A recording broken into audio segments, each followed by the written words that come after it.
Halo, salam jumpa lagi untuk kita semua.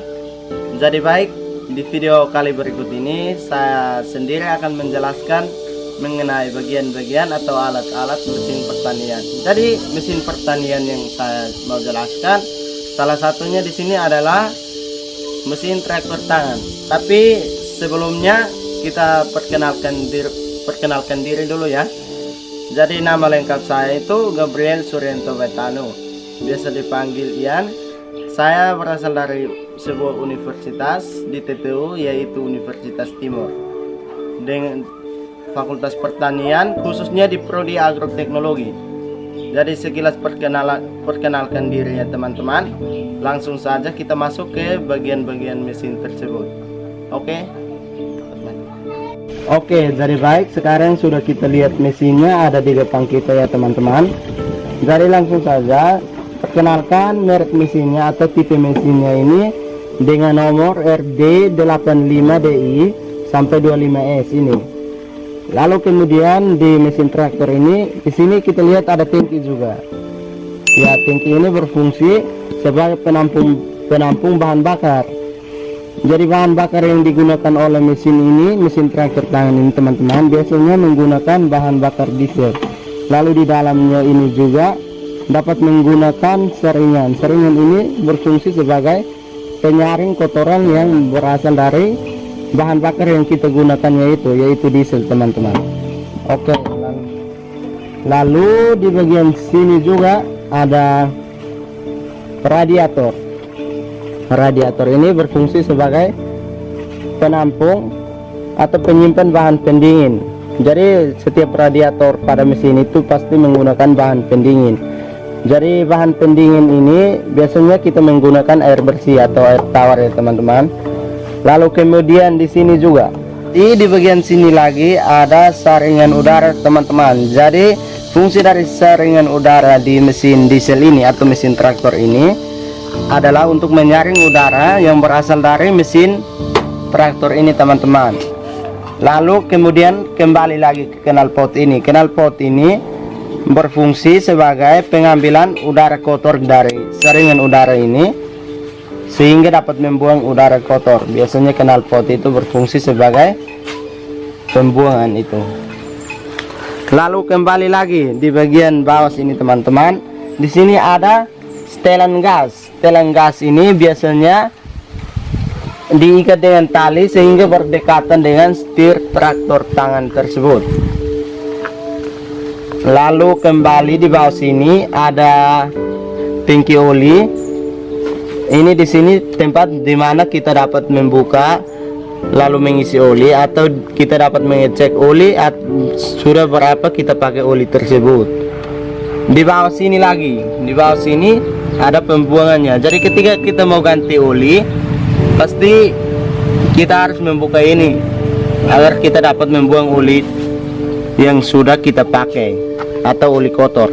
Di bagian sini ya, di bagian sini ada setelan gasnya teman-teman. Jadi kalau ke atas ini berarti on dan ke bawah itu off. Jadi kalau di bagian on atau hidup berarti dimana kita dapat membuka keran agar mesin dalam perjalanan mesin itu lancar. Lalu ketika kita mematikan mesin, pasti kita akan kembali meng-off-kan keran itu atau mematikan. Lalu di bagian sini ada juga bagian dimana kita dapat menghidupkan mesin, yaitu dengan cara engkol atau selengger. Biasanya kalau kita mau menghidupkan itu dengan cara start, yaitu memutarnya. Jadi baik, di depan sini sudah kita lihat yang jelas itu lampu. Lampu ini fungsi lampu pada mesin diesel ini atau mesin traktor tangan, yaitu dapat berfungsi sebagai penerang, sebagai cahaya. Ketika para petani kita ingin bekerja dengan malam, pasti lampu ini sangat berfungsi sekali ya teman-teman.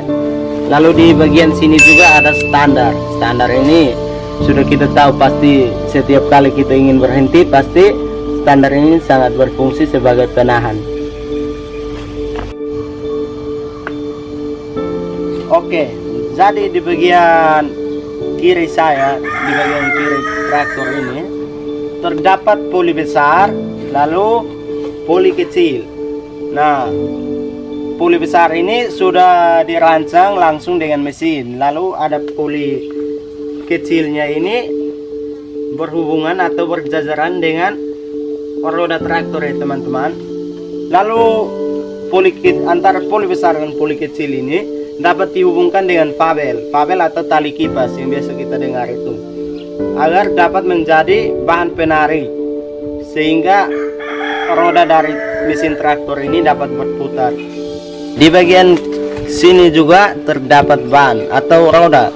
Jadi dikarenakan kita berada di rumah atau barusan mengeluarkan mesin ini dari daerah pertanian, daerah sawah, jadi kita menggunakan ban karet. Tapi ketika petani ingin bekerja di lahan basah, pasti menggantinya dengan roda besi.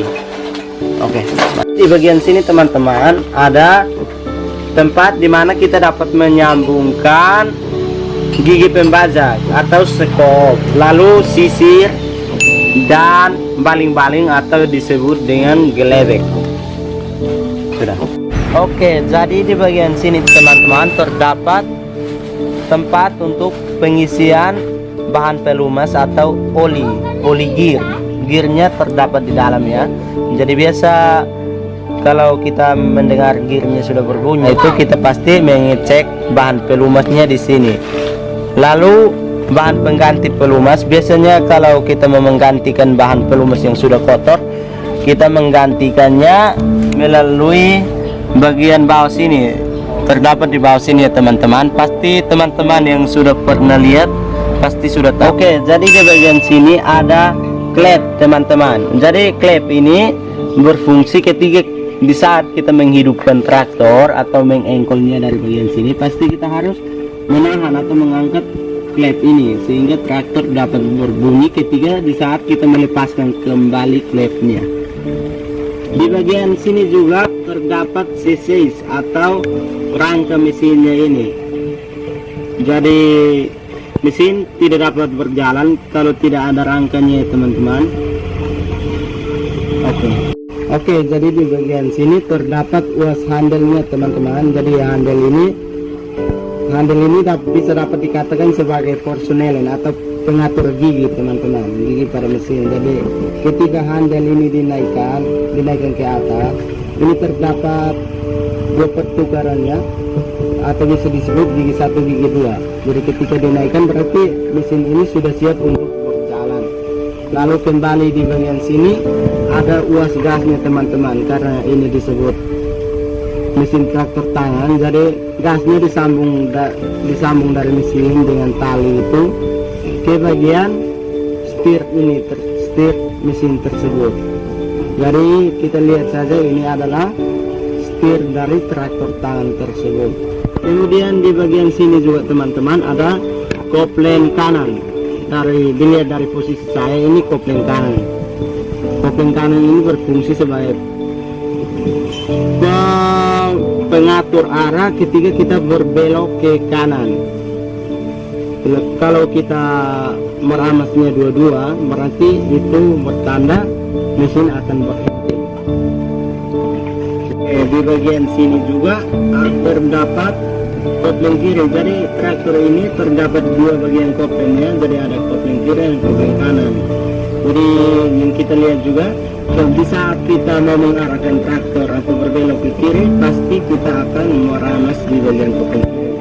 Di sini juga terdapat kedua setirnya tersebut. Jadi di saat petani mengendara, pasti posisi pemegangnya atau petani dapat berpegang pada mesin traktor ini seperti ini. Oke, jadi sekilas penjelasan mengenai bagian-bagian mesin traktor tangan. Jadi untuk berikutnya kita langsung ke lahan atau ke bagian sawah basah, lahan basah, untuk melakukan praktekan cara mengendarai traktor tersebut. Mungkin ada kekurangan dari penjelasan saya atau banyak kata yang salah. Saya mengucapkan mohon maaf dan terima kasih banyak. Semoga video saya ini dapat bermanfaat bagi teman-teman. Oke, terima kasih. Jumpa lagi di video berikutnya.